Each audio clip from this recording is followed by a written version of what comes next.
धर्म में कहा जाता है कि शादी विवाह जन्मों जन्मों का बंधन है। ये सब पहले से ही तय है। कहा जाता है विवाह दो आत्माओं का मिलन होता है। इसलिए सनातन धर्म में 16 संस्कारों में विवाह को बहुत ही महत्वपूर्ण संस्कार माना गया है। हिंदू धर्म शादी को बहुत ही पवित्र मानता है, ना कि कोई कॉन्ट्रैक्ट। इसलिए आपने अक्सर सुना होगा, शादी विवाह कोई गुड्डे गुड़ियों का खेल नहीं है। हालांकि समय के साथ शादी विवाह के कॉन्सेप्ट में बहुत बदलाव हुआ है, लेकिन आज भी हिंदुओं में कुंडली मिलान को लेकर उत्सुकता और उलझन दोनों देखी जा सकती है। कुंडली मिलान की परंपरा हमारे लिए कोई नई नहीं है। त्रेता युग हो या कलयुग, कुंडली मिलान का ट्रेंड ज्यों का त्यों है। हिंदू धर्म में माना जाता है शादी जीवन में एक ही बार होती है और शादी टूटना या जीवन साथी का वियोग अति दुखदायी होता है। इसलिए हर परिवार विवाह से पहले काफी खोजबीन करता है। शादी के लिए आपको हिंदू समाज में राम सीता की जोड़ी या महादेव पार्वती की जोड़ी जैसे उदाहरण देते लोग मिल जाएंगे। बहुत कम लोगों को ही पता होगा कि भगवान राम और सीता की कुंडली में 36 के 36 गुण मिले थे, लेकिन उनका प्रेम तपस्या आपके समक्ष है। कई लोग मानते हैं गुण मिलना जरूरी नहीं, फिर अरेंज मैरिज हो या लव मैरिज। चलिए जानते हैं ज्योतिष शास्त्र क्या कहता है इस विषय में। क्या शादी करते समय कुंडली मिलाना चाहिए या नहीं? क्या कुंडली मिलाना सुखी वैवाहिक जीवन की गारंटी है?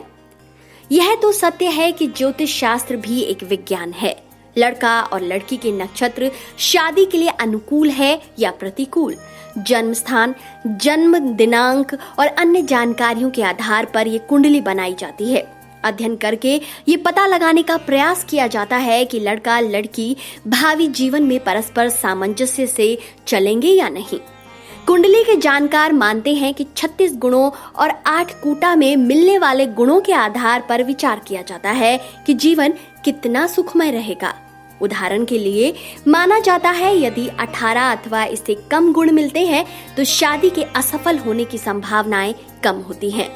18 से 24 गुण मिलने पर शादी में कई समस्याएं आ सकती है, लेकिन शादी सफल होगी। जबकि 25 से 32 गुण मिलने पर शादी में समस्याएं नहीं आती, और अगर आती भी हैं तो इसका शादी पर कोई प्रभाव नहीं पड़ता। और 36 के 36 गुण मिल जाएं तो सर्वोत्तम जीवन साथी। किंतु भगवान राम सीता जी की कुंडली प्रमाण है कि भले ही एक दूसरे के लिए वे श्रेष्ठ हैं, लेकिन जीवन में जो दुख और वियोग झेलना पड़ा उसे सब जानते हैं। अब अगला प्रश्न उठता है कि अरेंज्ड मैरिज में कुंडली मिलाना चाहिए या नहीं।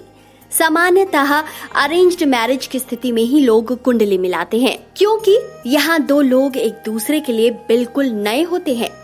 वे एक दूसरे के बारे में कुछ भी नहीं जानते, अतः उन्हें कुंडली मिलाने से आदतों और व्यवहार के बारे में कुछ अंदाजा मिल जाता है और मन को संतुष्टि।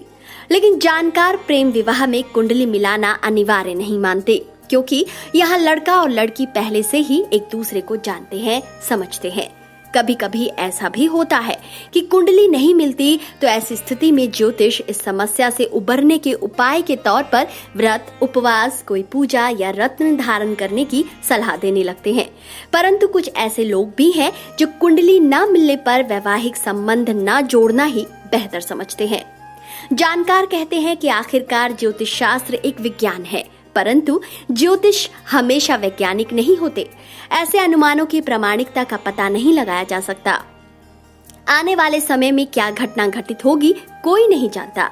इसके पीछे तर्क यह है कि कुंडलियों में किसी भी बच्चे के जन्म के समय का बिल्कुल सही प्रमाण संभव नहीं। मात्र 1 मिनट अथवा कुछ सेकंड्स का अंतर भी कुंडली में बदलाव करने में सक्षम होता है।